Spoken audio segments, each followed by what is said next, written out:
Generation Z, the most connected and diverse demographic, are reshaping our world. But what exactly is the psychology driving them? 42% of Generation Z has a diagnosed mental health condition. On average, they spend 9 hours a day engaged with a digital screen. Older generations often view these statistics as a sign of fragility. The common assumption is that young adults today are coddled or less resilient than their predecessors. High-traffic corners of the internet seem to validate this criticism. Mental illness has transitioned into a commercial aesthetic, characterized by pastel-colored merchandise and slogans that treat medical diagnoses like lifestyle brands.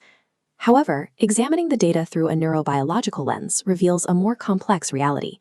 We are witnessing a physiological adaptation rather than a cultural trend. Generation Z's nervous systems are functioning exactly as human biology intended, given their specific environment. Previous generations encountered acute physical survival threats. An economic collapse meant standing in a breadline. A global war meant physical deployment.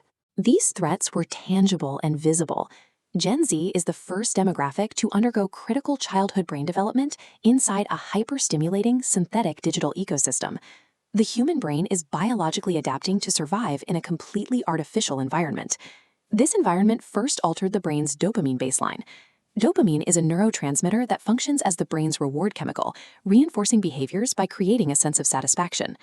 Childhood smartphone exposure trains developing brains to expect high-frequency dopamine rewards for minimal effort. This creates a neural pathway where satisfaction is immediate. When interacting with the physical world, it registers the slower pace as sensory starvation, a physiological gap manifesting as chronic anxiety. Frictionless technology deepens this pathway. Tools that provide instant answers remove the remaining biological incentives to engage in the slow, difficult process of learning or problem-solving.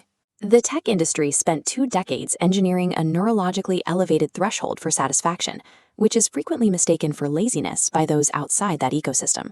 A second major shift is the rise of chronic social monitoring, caused largely by the disappearance of physical third spaces. A third space is a social environment outside of home or work, like a park, mall, or cafe. Previous generations socialized in low-stakes physical locations.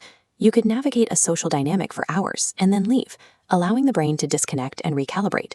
Modern youth exist in a different reality. Socialization, schooling, and personal identity are now tethered to isolated digital silos. The human brain cannot distinguish between sitting alone in a bedroom and being actively monitored by thousands of peers online.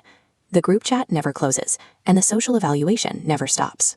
This constant state of threat detection keeps cortisol, the primary stress hormone, at a perpetual simmer. High anxiety serves as a logical physiological response to a social environment that prevents the nervous system from ever powering down. This demographic also struggles with overactivated mirror neurons. Mirror neurons are brain cells that allow us to understand and reflect the emotions of others. Since childhood, Gen Z has consumed a steady stream of existential crises. They witness the visual reality of environmental collapse on their screens every day. They have also normalized the act of preparing for mass violence in their own schools. This places their developing brains in a state of constant, localized threat detection. Algorithmic feeds trap these empathetic brains in a rumination loop. The software rewards catastrophic thinking about global problems that these individuals lack the economic or political power to fix. Algorithmic feeds short-circuit biological empathy by providing an endless stream of insurmountable crises. When viewed as a whole, the current state of youth mental health resembles a successful evolutionary defense mechanism. These brains are doing exactly what they were built to do, keeping the organism on high alert in a volatile and hyper-connected ecosystem. Breaking this cycle requires a physiological intervention called digital fasting. This process involves starving dopamine receptors while forcing the release of oxytocin through physical, offline human connection. Generation Z reflects the psychological toll of the modern world. Their ability to navigate this biological shift demonstrates the resilience of human neurology.